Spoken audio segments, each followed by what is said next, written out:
J'ai lu ces 3 nouvelles séries et il fallait absolument que je vous en parle. La première série, c'est Centuria. Aspirant à la liberté, le jeune Julien embarque clandestinement sur un navire. Très vite, il se lie d'amitié avec les 100 esclaves présents à bord, notamment avec Mira, une femme enceinte qui se prend d'affection pour lui. Or, tous ignorent ce que leur réservent ces eaux réputées maudites. Dans Centuria, tu as suivre l'histoire de notre personnage principal qui s'appelle Julien, ce jeune garçon qui a été vendu en tant qu'esclave par sa mère, qui se retrouve sur un bateau et très rapidement il va se passer des grosses dingueries.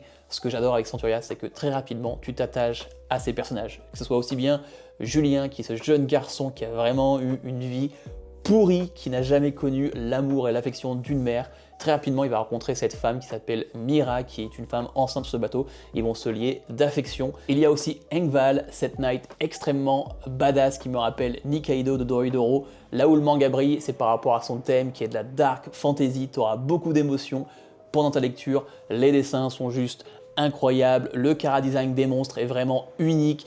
Ils font peur, ils sont dégueulasses, ça me rappelle Berserk aussi au niveau des décors, c'est très beau. Et après avoir lu les 49 premiers chapitres, je pouvais que le recommander car ce manga a tout, de l'action, des émotions, du mystère, des retournements de situation.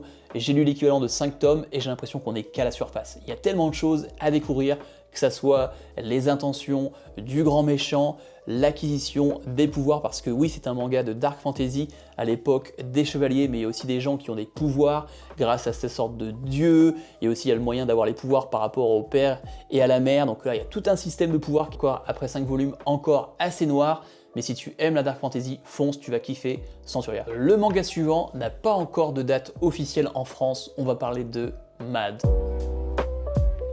À la suite d'une attaque de mystérieuses créatures extraterrestres sur la Terre, la majeure partie de l'humanité est rayée de la surface de la planète. Un jeune homme, John, sa sœur, ainsi que quelques survivants partent à la recherche d'un nouveau monde. Dans Dark, tu suis l'histoire de John et sa sœur qui sont des survivants après une invasion extraterrestre. On est dans un monde post-apocalyptique où on sait très peu de choses sur l'état actuel du monde. Ce que j'adore dans Dark, c'est son style graphique, ce mix entre Fujimoto et Nier, c'est juste incroyable. Il y a vraiment une atmosphère lugubre et sombre, et même au niveau des interactions avec d'autres personnes, t'as vraiment du mal à savoir si ces personnes-là veulent du bien ou du mal. J'ai pas envie d'en dire plus parce que ça gâcherait la lecture du manga, mais c'est juste incroyable. Pour vous dire, le premier chapitre de Dark, c'est 121 pages. Et je peux vous dire qu'après ces 121 pages, je te parie qu'après avoir lu le premier chapitre, tu pourras pas t'arrêter là, parce qu'il y a vraiment cette vibe Fujimoto où l'histoire peut partir dans tous les sens. Je suis à jour avec les 22 premiers chapitres, il s'est passé beaucoup de dingueries, mais en même temps je sais pas trop où l'histoire elle veut aller, mais je suis tellement curieux d'en savoir plus. Donc si tu aimes les histoires sombres, si tu aimes les histoires d'aliens avec un style vraiment atypique, fonce avec Mad, c'est juste incroyable. On va finir avec quelque chose de moins dark, on va parler de Ichi the Witch.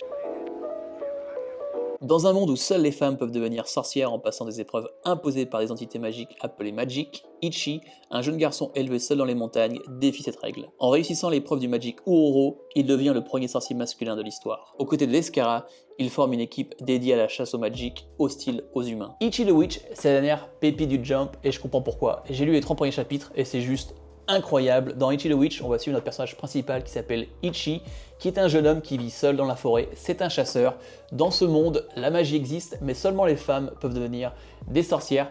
Pour cela, elles doivent se battre contre ce qu'on appelle des magic, des créatures qui ont de la magie, et chaque créature a un défi bien particulier pour pouvoir acquérir sa magie. Ce manga a tellement de points forts, que ce soit ses personnages, chaque personnage a vraiment une personnalité bien marquée, tu t'attaches à eux extrêmement rapidement. J'adore Descara, cette sorcière qui est ultra puissante avec un ego surdimensionné, que ce soit aussi Ichi qui lui veut juste se battre contre des monstres, c'est soit chasser ou être chassé. Il y a aussi un personnage qui a été introduit dans les derniers chapitres qui m'a fait beaucoup rire aussi. Dans Ichi the Witch, ce qui est fort, c'est son humour. Je trouve l'humour dans Ichi the Witch très drôle. Il n'y a pas une blague qui a raté. Les combats sont intenses et variés. C'est un autre point fort de Ichi the Witch. C'est qu'à chaque fois, c'est pas juste de la force brute. Des fois, il y aura des défis où ça sera une sorte de cache-cache, un sorte de relooking.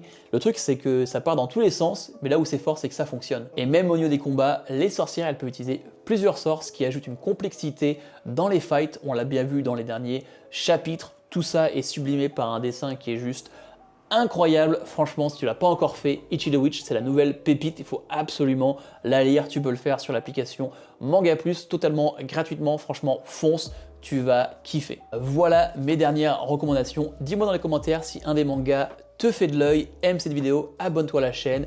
C'était Erdexcel, on se voit dans la prochaine vidéo. Peace!